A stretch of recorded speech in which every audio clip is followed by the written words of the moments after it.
Well, it has been 8 years now that the wind turbines have been churning along the Lackawanna shoreline. Today, News 4's George Rickard shows you an exclusive look inside one of these turbines.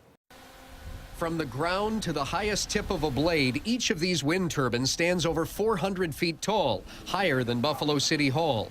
Today, I was invited inside to get an up-close look at how each one of these churns out enough electricity to power about 1,000 homes. With the kind of safety harness that zipliners would use, the guys at First Wind kept me safe as I started the climb. Inside the tower of this wind turbine, it's only about 14 feet wide, and there are 280 steps to get to the top. It gets to be a good workout for you, and by the time you get up to the top, you really appreciate getting up here. Once we arrived in what's known as nacelle, the power center where all the blades come together, they opened up the door to a view like no other.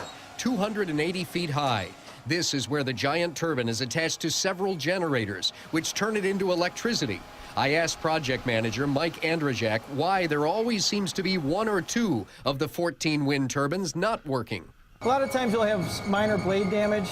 We do have some repair crews that can get out there and repair it. Some manufacturers do have gearbox issues, but those have been mitigated for the most part.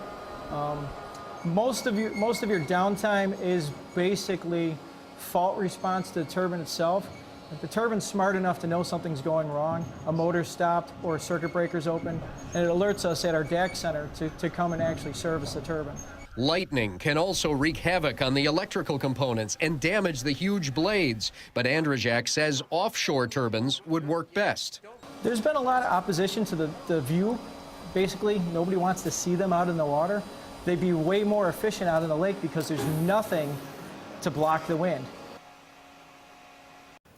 Now, First Wind has even lit up the closest turbine to Buffalo pink for Breast Cancer Awareness Month. Wind energy continues to get tax incentives, but coming up at 6, we'll look at why wind energy has become more cost-effective than it used to be.